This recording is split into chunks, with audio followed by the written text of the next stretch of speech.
Hi friends வணக்கம். Welcome to trending சமையல். Friends இன்றைக்கி வீடியோவில் யூஸ்ஃபுல்லான நிறைய டிப்ஸ் வந்து ஷேர் பண்ணியிருக்கேன். கண்டிப்பாக உங்களோட டெய்லி லைஃப்பில் இதில் ஒரு டிப்ஸாவது உங்களுக்கு யூஸ்ஃபுல்லாக இருக்கும் அப்படின்னு நினைக்கிறேன்.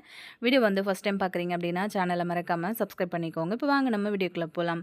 ஃபஸ்ட்டு டிப் என்ன அப்படின்னு சொல்லிட்டு பார்க்கலாம். இந்த மாதிரி உருளைக்கிழங்கெல்லாம் நீங்கள் வந்து வேக வச்சிங்க அப்படின்னா அதை உடனே வந்து தோலை உரித்து நம்ம சமையலுக்கு யூஸ் பண்ணணும் அப்படின்னா ரொம்ப சூடாக இருக்கிறதுனால நமக்கு கஷ்டமாக இருக்கும் இல்லையா? ஸோ அது ஆறுற வரைக்கும் நம்ம வந்து வெயிட் பண்ணுற மாதிரி இருக்கும். அந்த மாதிரி இல்லாமல் நீங்கள் குக்கரில் இருந்து வேக வச்ச உடனே அதை எப்படி நம்ம தோலை ரிமூவ் பண்ணுறதுன்னு பார்க்கலாம். இந்த மாதிரி வந்து ஒரு கரண்டி நம்ம எல்லார் வீடுகள்லையுமே வந்து வச்சுருப்போம் இல்லையா? ஸோ அதுதான் நான் இன்றைக்கி எடுத்திருக்கேன். கீழே வந்து இந்த மாதிரி ஒரு பிளேட் வந்து வச்சுக்கோங்க. அந்த பிளேட்டுக்கு மேலே அந்த கரண்டியை வச்சுட்டு அதுக்கப்புறம் நம்ம வந்து உருளைக்கிழங்கு கட் பண்ணி வேக வச்சுருக்கோம் இல்லையா? அந்த உருளைக்கிழங்கு எடுத்து இந்த கரண்டிக்கு மேலே வச்சுட்டு அப்படியே நீங்கள் லைட்டாக அப்படியே ப்ரெஸ் கொடுத்தீங்க அப்படின்னா சூப்பராக உங்களுக்கு வந்து கீழே உதிரி உதிரியாக வந்துடும். நார்மலாக நம்ம வந்து உருளைக்கிழங்கு தோலை உரிச்சிட்டு அதுக்கப்புறம் தனியாக நம்ம வந்து மசிச்சு எடுப்போம்ல, அந்த மாதிரி இல்லாமல் இந்த 2 வேலையும் உங்களுக்கு ஒரே நேரத்தில் ஈஸியாக முடிச்சிடலாம். பாருங்கள் எவ்வளோ சூப்பராக கீழே வந்து உதிரி உதிரியாக பூ போல் உங்களுக்கு வந்து உருளைக்கிழங்கு கொட்டிக்கிட்டே இருக்கும். இந்த டிப்பு வந்து பார்த்திங்கன்னா காலையில் அவசரமாக நம்ம வந்து சமைச்சிக்கிட்டு இருக்கோம், ஒரு ஸ்கூலுக்கு பசங்களை அனுப்பணும் இல்லை ஆஃபீஸ் போகணும் அப்படின்னா ரொம்ப குயிக்காக நம்ம வந்து இந்த மாதிரி ஒரு சின்ன ட்ரிக் வந்து தெரிஞ்சு வச்சுக்கிட்டிங்க அப்படின்னா அழகாக உங்களோட வேலையை வந்து ஈஸியாக முடிச்சிடலாம். உங்களோட டைமுமே வந்து இதில் ரொம்பவே மிச்சம் பண்ண முடியும். பாருங்கள் எவ்வளோ சூப்பராக நம்ம வந்து அந்த உருளைக்கிழங்க தோல் உரிச்சிட்டோம். அந்த தோல் மட்டும் தனியாக தான் வந்துச்சு. அந்த உருளைக்கிழங்கு வந்து அதில் ஒட்டிக்கிட்டு வரவே இல்லை. பாருங்கள் எவ்வளோ சூப்பராக நம்ம வந்து எடுத்துட்டோம் அப்படின்னு சொல்லிட்டு. உருளைக்கிழங்க நம்ம இந்த மாதிரி உதிர்த்துட்டு தனியாக எடுக்கிறோம் அப்படின்னா, ஒன்று சப்பாத்திக்கு சைட் டிஷ் பண்ணுறதுக்கு இருக்கும். அப்படி இல்லைனா பூரிக்கு ஏதாவது ரெடி பண்ணுறதுக்காக இருக்கும் இல்லையா?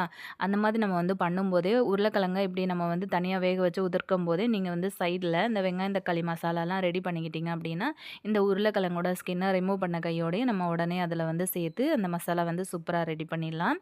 இந்த மாதிரி செய்யும்போது நம்ம கிச்சனில் நின்று வேலை செய்கிறதான டைம் வந்து ரொம்பவே கம்மியாகும்.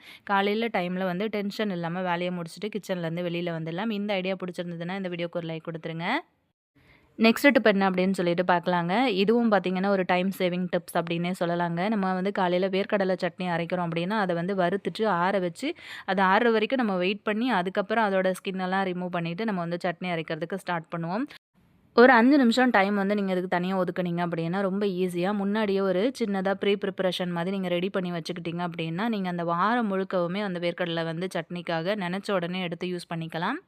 இப்போ பார்த்தீங்க அப்படின்னா நான் வறுத்துட்டு அது ஆறுனதுக்கப்புறம் அதோட அந்த தோல் எல்லாத்தையுமே கை வச்சு கசக்கி விட்டுட்டேன். அதுக்கப்புறம் நார்மலாக நம்ம இந்த மாதிரி ஒரு கரண்டி வச்சுருப்போம் இல்லையா? இந்த கரண்டியில் வந்து பார்த்திங்கன்னா நான் வேர்க்கடலை கொட்டின உடனே அந்த கரண்டியிலேருந்து கீழே வந்து நிறைய வேர்க்கடலை வந்து கொட்ட ஆரம்பிச்சிருச்சு. அதோட ஹோல்ஸ் எல்லாம் வந்து பெருசாக இருக்கிறதுனால கீழேயும் வந்து வேர்க்கடலை வந்து வர ஆரம்பிச்சிருச்சு. அதனால இந்த மாதிரி குட்டியாக ஒரு பிளாஸ்டிக் கூட இருந்தது. அதுக்குள்ளே வந்து அந்த வேர்க்கடலையை கொட்டிட்டு அதுக்கப்புறம் நான் வந்து லைட்டாக இந்த மாதிரி வந்து சலிச்சு விட்டுட்டேன். இந்த மாதிரி பண்ணும்போது கடலை மட்டும் மேலே நின்றுடுச்சு. அந்த தோல் எல்லாமே வந்து அழகாக கீழே வந்துருச்சு. உங்களுக்கு பார்க்கும்போது தெரியும் அப்படின்னு நினைக்கிறேன். கொஞ்சம் பல்கான குவான்டிட்டியில் நீங்கள் வந்து வாங்கி வச்சுருக்கீங்க அப்படின்னா முன்னாடியே இந்த மாதிரி நீங்கள் ரெடி பண்ணி வச்சுக்கிட்டிங்கன்னா மாதம் முழுக்கவுமே நீங்கள் வந்து வச்சு யூஸ் பண்ணிக்க முடியும். நல்ல ஒரு ஏர் டைட்டான கண்டெய்னரில் நம்ம வந்து போட்டு வச்சுட்டோம் அப்படின்னா வேர்க்கடலை வந்து நல்லா ஃப்ரெஷ்ஷாகவே இருக்கும். நீங்கள் வந்து சட்னி அரைக்கும்போது அந்த ஃப்ளேவர் கூட உங்களுக்கு வந்து மாறாது. பாருங்கள் தோல் மட்டும் தனியாக நம்ம வந்து எடுத்துட்டோம். இந்த மாதிரி வந்து ஒரு டப்பாவில் நம்ம வந்து போட்டு வச்சுட்டோம் அப்படின்னா மாதக்கணக்கில் நம்ம வந்து வச்சு யூஸ் பண்ணலாம். இது ரொம்ப உங்களுக்கு ஒரு டைம் சேவிங்கான டிப்பாக இருக்கும். ட்ரை பண்ணி பாருங்கள். கடையிலேருந்து புதுசாக நம்ம வந்து பாத்திரம்லாம் வாங்கிட்டு வர்றோம் அப்படின்னா அதில் வந்து அந்த கம்பெனி ஸ்டிக்கரு ரேட்டு அதெல்லாமே வந்து தனித்தனியாக வந்து ஒட்டி வச்சுருப்பாங்க இல்லையா? ஸோ அந்த ஸ்டிக்கர் எல்லாத்தையுமே நம்ம வந்து தனியாக அதை எடுக்கிறதுக்கு ரொம்ப கஷ்டமாக இருக்கும். அதை வந்து சின்ன சின்ன பீஸாக அதை வந்து நம்ம பிரித்து எடுக்கிறோம் அப்படின்னா பிச்சுக்கிட்டு வந்து வரும். அதை வந்து ஈஸியாக எடுக்கிறதுக்கு நம்ம எப்போவுமே வந்து இந்த மாதிரி அடுப்பில் வந்து வச்சு சூடு பண்ணிங்க அப்படின்னா ரொம்ப ஈஸியாக உங்களுக்கு வந்து ரிமூவ் ஆகிடும். லைட்டாக வந்து கேஸ் ஆன் பண்ணி வச்சுக்கிட்டு அந்த பாத்திரத்தை வந்து லைட்டாக சூடு காட்டினீங்க அப்படின்னா அழகாக ரிமூவ் ஆகிடும். நான் இன்றைக்கி புதுசாக வாங்கிட்டு வந்த பாத்திரத்தில் பால் காய்ச்சிட்டு இருக்கிறதுனால அந்த பால் பாத்திரத்தை அப்படியே வந்து அடுப்பில் வச்சுட்டேன். ஸோ அப்போவே வந்து எனக்கு அது நல்லா சூடானதுக்கப்புறம் சூப்பராக அந்த ஸ்டிக்கர் வந்து உரிக்கிறதுக்கு வந்துடுச்சு. இந்த டிப் வந்து நிறைய பேருக்கு தெரிஞ்சிருக்கலாம். தெரியாத ஒரு சிலருக்கு கண்டிப்பாக இது யூஸ்ஃபுல்லாக இருக்கும். புதுசாக வந்து சமைக்க ஸ்டார்ட் பண்ணுறவங்களுக்கு கூட இது வந்து ரொம்ப யூஸ்ஃபுல்லாக இருக்கும் அப்படின்னு நினைக்கிறேன். கண்டிப்பாக இந்த ஐடியா பிடிச்சிருந்ததுன்னா இந்த வீடியோக்கு ஒரு லைக் கொடுங்க. நெக்ஸ்ட் டிப் பார்க்கலாம். நம்ம வீடுகளில் எப்போவுமே வந்து இந்த பல்லி கரப்பாம்பூச்சி தொல்லை அப்படிங்கிறது வந்து எப்போவுமே இருந்துகிட்டே தான் இருக்கும் இல்லையா? ஸோ அது வந்து ஈஸியாக எப்படி வீட்டை விட்டு துரத்துறது அப்படிங்கிற ஒரு குட்டி ஐடியா தான் ஷேர் பண்ணியிருக்கேன். ஆனால் இது உங்களுக்கு 100க்கு 100% வந்து சூப்பராக ஒர்க் அவுட் ஆகும். கண்டிப்பாக நீங்கள் ட்ரை பண்ணி பாருங்கள். சின்ன வெங்காயம் இருந்தது அப்படின்னா சின்ன வெங்காயத்தை வந்து ரெடி பண்ணி எடுத்துக்கோங்க. அது எப்படி அப்படின்னு சொல்கிறேன். நான் இன்றைக்கி வந்து பார்த்திங்கன்னா, அந்த தோலெல்லாம் ரிமூவ் பண்ணினதுக்கப்புறம் ஒரு பெரிய வெங்காயம் தான் எடுத்து யூஸ் பண்ணுறேன். இப்போ இதை வந்து 2 பீஸாக கட் பண்ணிவிட்டு இப்படி வந்து நல்லா நைஸாக துருவி எடுத்துக்கலாம். சின்ன வெங்காயமாக இருந்தால் நமக்கு துருவுறதுக்கு கஷ்டமாக இருக்கும்ல, அதனால் ஒரு மிக்ஸி ஜாரில் சேர்த்து நல்லா நைஸான பேஸ்ட்டாக அரைச்சி எடுத்துக்கோங்க. இது பெரிய வெங்காயன்றதுனால நான் இந்த மாதிரி நல்லா நைஸாக துருவி எடுத்துக்கிட்டேன். இப்போ உங்களுக்கு பார்க்கும்போது தெரியும் இது எந்த அளவுக்கு நைஸாக இருக்குது அப்படின்னு சொல்லிட்டு. இப்போ இதில் வந்து பார்த்திங்கன்னா ஒரு 2 ஸ்பூன் அளவுக்கு பேக்கிங் சோடா இல்லைனா பேக்கிங் பவுடர் இருக்குல்ல, அது வந்து சேர்த்துக்கோங்க. அது கூட வந்து ஒரு அரை மூடி அளவுக்கு எலுமிச்சம்பழம் சாறு வந்து இந்த மாதிரி பிழிஞ்சு விட்டுக்கோங்க. அவ்வளோதான், இந்த 3 பொருட்கள் தான். அது கூட வந்து கொஞ்சமாக தண்ணி மட்டும் ஆட் பண்ணிக்கலாம். செம்ம எஃபெக்டிவான ஒரு லிக்விட் அப்படின்னே சொல்லலாம். ஒரு ஸ்பூன் வச்சு நல்லா இந்த மாதிரி கலந்து விட்டதுக்கு பிறகு நம்ம வந்து ஒரு ஃபில்டர் யூஸ் பண்ணி இந்த மாதிரி ஃபில்டர் பண்ணி எடுத்துக்கலாம். இந்த தண்ணியை வந்து பார்த்திங்கன்னா உங்களோட கிச்சனில் எங்கெல்லாம் வந்து கரப்பாம்பூச்சி தொல்லை, பள்ளி தொல்லைகள் இருக்கோ அங்கே எல்லா இடங்கள்லையுமே நீங்கள் வந்து ஸ்ப்ரே பண்ணி கொடுங்க. எப்போவுமே நம்ம வீட்டு கிச்சனில் வந்து பள்ளி தொல்லை அதிகமாக இருக்குது அப்படின்னா முக்கியமான ஒரு காரணம் பார்த்திங்கன்னா நிறைய குட்டி குட்டி பூச்சிகள் இருக்குது அப்படின்னு அர்த்தம். அந்த பூச்சிகளை சாப்பிட்றதுக்காக தான் மெயினாக வந்து அந்த பள்ளி வந்து சுற்றிக்கிட்டே இருக்கும். ஸோ அந்த மாதிரி பூச்சிகளை வந்தும் இந்த ரெமெடி வந்து சூப்பராக வீட்டை விட்டே துரத்துற அளவுக்கு நல்ல எஃபெக்டிவாக உங்களுக்கு வந்து ஒர்க் ஆகுங்க. பார்த்திங்கன்னா உங்களுக்கு தெரியும், இப்போ கிச்சனில் வந்து பார்த்திங்கன்னா இந்த மாதிரி கவுண்டர் டாப்பில் அந்த சைடில் அந்த கார்னரில் தான் நம்ம வந்து நிறைய பார்க்க முடியும். அது மட்டும் இல்லாமல் அடுப்புக்கு கீழெல்லாம் வந்து பார்க்க முடியும். நான் அடுப்புக்கு பின்னாடி எல்லா இடத்துலையுமே வந்து ஸ்ப்ரே பண்ணி கொடுக்குறேன்.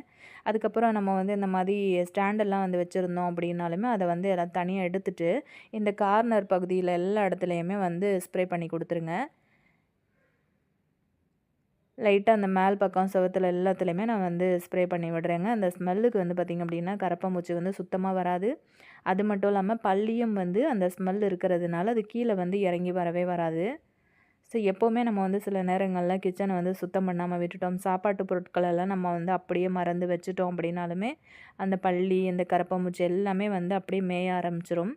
அந்த மாதிரி பிரச்சனையெல்லாம் அவாய்ட் பண்ணுறதுக்காக தான் இன்றைக்கி நம்ம இந்த ரெமெடி வந்து ரெடி பண்ணியிருக்கோம். பாருங்கள், இந்த மாதிரி 8 கால் பூச்சி இதெல்லாம் வந்து நிறைய சுற்றிக்கிட்டு இருக்கிறதுனால பல்லிகள் வந்து நிறைய வந்து வரும்.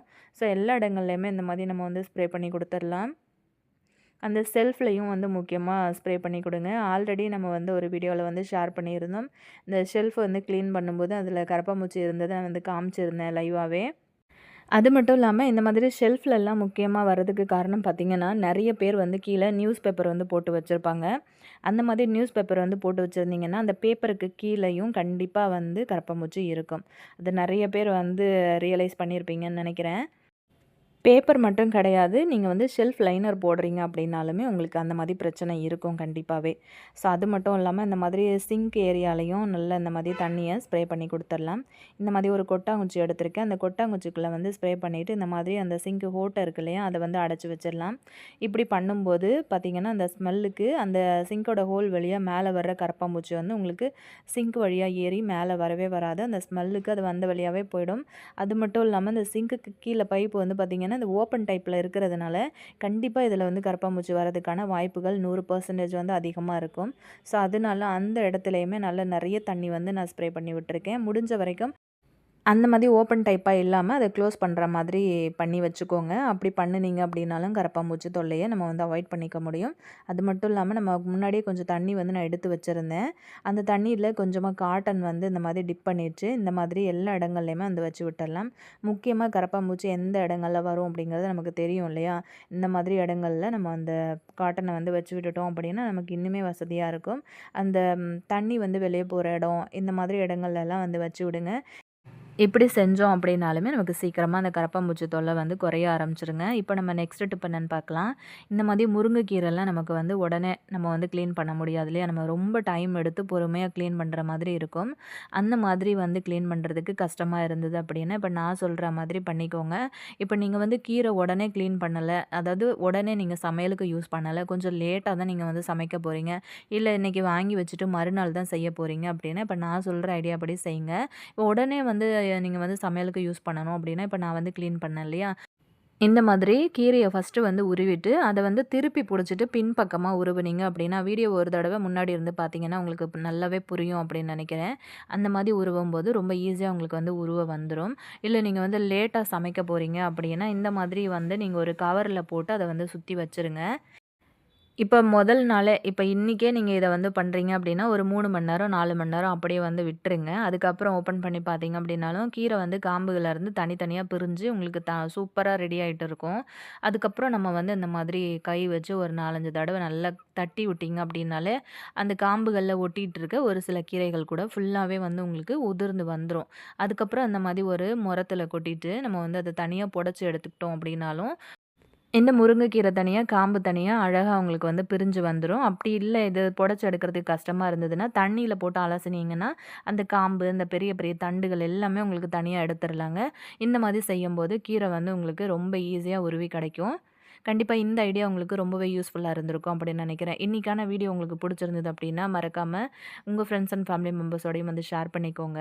ஆல்ரெடி நம்ம சேனல்ல நெறைய டிப்ஸ் வீடியோஸ் போஸ்ட் பண்ணியிருக்கோம். டைம் இருந்தது அப்படின்னா மறக்காம செக் பண்ணிக்கோங்க. இன்னொரு நல்ல வீடியோல நான் உங்கள திரும்ப மீட் பண்றேன் ஃப்ரெண்ட்ஸ். Thank you.